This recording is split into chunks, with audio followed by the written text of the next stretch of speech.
You're listening to the Bearded Theologians podcast, hosted by Zach Bechtold and Matt Franks. We hope you enjoyed today's podcast and check us out online at beardedtheologians.com.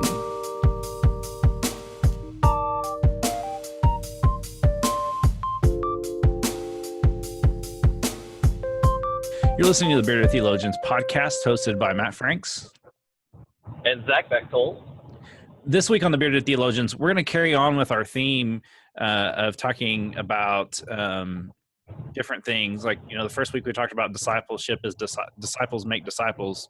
And then last week we talked about caring is caring. And this week we're going to talk about mission is mission. And this week we're doing it a little bit differently as Zach is moving north to the great state of Montana. And so we couldn't figure out a good time to record, and so we're getting Zach as he's driving, and he's being safe.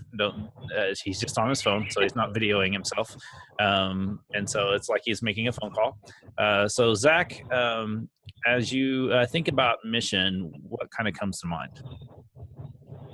Well, when I think about mission, as I drive this 26-foot truck and a car trailer behind me, the simple answer I think is people, but just being in relationship with people and being there. But when I think of mission, I think back to what I used to think mission, being on missions or going on mission trips or just serving was, what my idea on it there. And it was very project oriented or trip oriented, and we're going to go and we're going to help these people. And as I've grown and matured and done all that kind of stuff, that is certainly changed to more of a we're a mission with people, and less of a we're going to go out and we're going to create this mission, but we're going to be in tune with where God is at work and leading us, and we're going to join God and join people in the work that's at hand. And so when I look at mission, I don't look at just soup kitchens or food pantries or going out and building something to go and help a certain group of people or a certain family or whatever. It's so much more than that. It's being in relationship, whether that's long-term with like a food pantry or short-term with going and painting or building a house. Being with people, getting to know them even on the surface level or on the deeper level as you get to know them. I think that's the mission part for me. The service part is giving food or the building. But I think mission for me is the relationship with people. And so that's changed over the course of the last 20 years that I've been in the church and doing stuff, and really changed in the last 10 as I've led youth and young adults churches on trips and to places where they've got to experience different things and different people in different services. That the service is important, yes, and it's vital, but so much to that, the mission is vital as well. The relationship is vital. Yeah, and I think that makes sense. I think that it's about relationship building, but finding out, like far too often, and I've been in communities where, Church A has a food pantry, Church B has a food pantry, Church C has a food pantry, and they all operate differently. And I can see how that I've really started to see how that works against serving versus if we actually centrally located our stuff and we developed a processy to share together in ministry together, and we can maximize our effort that way versus just having several different ministries that do different things but are really trying to complete the same goal. It's right. When you combine your resources like that, you spread yourself less thin. Yeah, you get more done. And maybe that's it. Is that mission is about pulling together our resources and working together, and whatever that looks like is different, and that missions can look differently.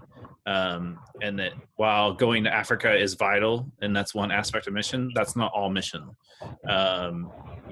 Serving in our community, working with different agencies and organizations, that's a great way to do mission. But then in everything that we do, from our when we go outside in our front yards, helping our neighbors, that's building relationships. That's living into the mission that God called us to make and to make disciples of Jesus Christ. And I think that that's just, as we think about mission, it's more than just doing, it's living. I think that that's kind of key. Yeah, it is. And I think when we begin to look at mission in this way, that it's all of these things wrapped up, whether it's local or global, that it's relationship, that it's this, and that we build upon that. And it's not something that we do 1 week out of the year. It's not mission reserve, right? It's something that we live in constantly, and that we hope to be aware of constantly, so that we're always there. It just becomes this way of life, and it's what we do instead of, a week out of the summer, I'm going to go here and do this and then forget about it, or just move on. I think that living it constantly is huge. Well, and I think that that's key, is that sometimes, and the old way of thinking is that mission was a trip to somewhere. Right.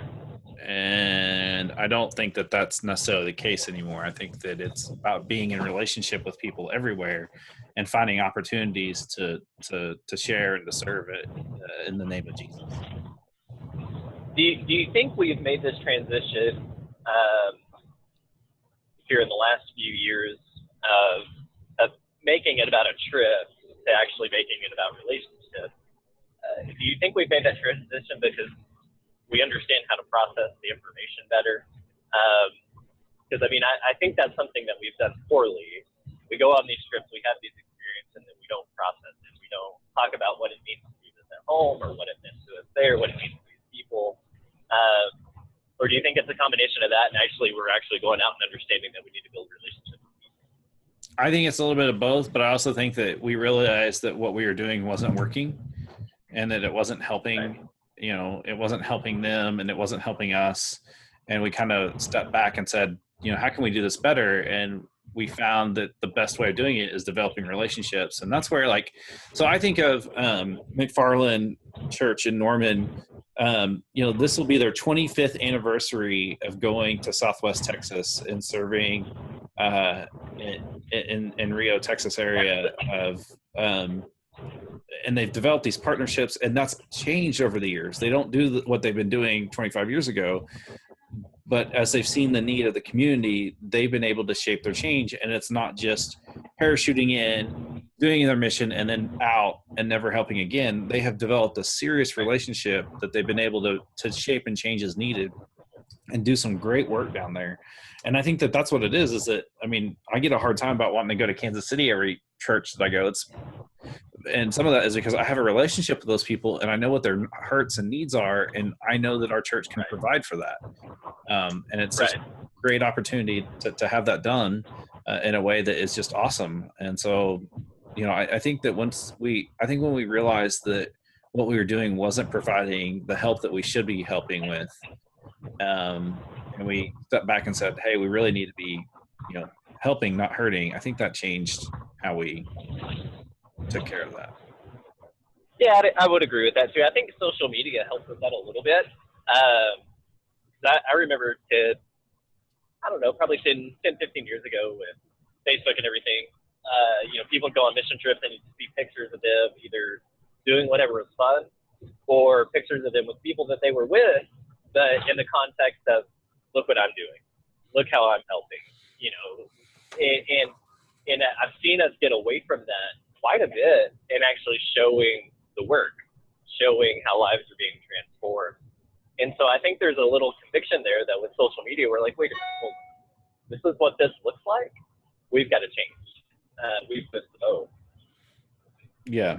Well, and I think we were also called out. And I could be way off base on that, but no, I think we were also called. So too. I think we were called out in the sense of, you're not building relationships, and you're not being the people that, I think we were kind of called out on it in a way that really transformed and helped us. I think so too. So, and I think it was done in a good and positive way. I think that was. I think that's right. I think it's right. Oh, I had a question, and I don't remember what it was now. Shoot. So as we bring, you're on the road, and I want to kind of keep you safe. And so as we bring this to a close, the conversation that we can have is, how is your mission that you all are doing in your context? How is that helping make disciples for Jesus Christ? How is your mission work fruitful? Is it fruitful? And I think that that's a good question to reflect on and ask yourself, is this helping or am we hurting? And I think as you reflect upon that, be willing to have those conversations with us on Facebook. We had a great blog post this week from Matt Bridges. I'd encourage you to check out Matt's blog. It's getting some great traction on speaking in tongues. And then just go and buy a coffee mug or a sticker or whatever else that we have available for you on our website. We thank you for your support, and we thank you for listening. This is the Bearded Theologians. I'm Matt Franks.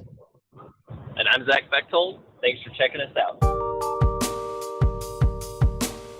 Thank you for listening to the Bearded Theologians podcast. We hope you've enjoyed listening, and we hope that you share our content online through Facebook and social media, and we hope that you check out our Beardcast store at beardedtheologians.com and pick up some great Bearded Theologians gear. We hope you have a good day.